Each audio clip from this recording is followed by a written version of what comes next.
तारक हुसैन चौहान के साले सवाब के लिए गवर्नमेंट हाई स्कूल चक अक्का में इलेक्ट्रिक वाटर कूलर का अतिया, जिसका बाकायदा इफ्तिताह कर दिया गया।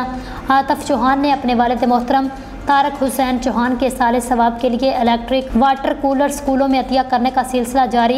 इंसान की ज़िंदगी में साफ़ पानी की एक ज़रूरत है। CEO TV19 news doctor Tasawwur Hussain Mirza की रिपोर्ट के मुताबिक गवर्नमेंट हाई स्कूल चक इक्का में बच्चों के लिए साफ़ पानी के लिए इलेक्ट्रिक वाटर कूलर अतिया किया, जिसका बाकायदा इफ्तिताह doctor Shahzana Imtiaz, chairman youth assembly for human rights ज़िला जेहलम अब्दुल गफूर चौहान ने कर दिया। इस मौका पर मोहम्मद उमर भट्ट, मोहतरमा फलकनाज, सूबेदार रिटायर्ड राजा मोहम्मद इकबाल के अलावा स्कूल हज़ा के प्रिंसिपल और स्टाफ भी मौजूद थे, जबकि मीडिया नुमाइंदगान भी मौजूद थे। प्रिंसिपल स्कूल हज़ा और स्टाफ ने स्कूल में कूलर की तनसीब पर आतिफ हुसैन और अब्दुल गफूर चौहान का शुक्रिया अदा किया। मीडिया से गुफ्तगू करते हुए डॉक्टर शहजाना इम्तियाज़ ने कहा, मोहम्मद आतिफ अपने वालिद मरहूम के लिए रफ़ाही काम जारी रखे हुए हैं। अल्लाह ताला उनके वालिद को जन्नतुल फिरदौस में आला मुकाम दे, आमीन।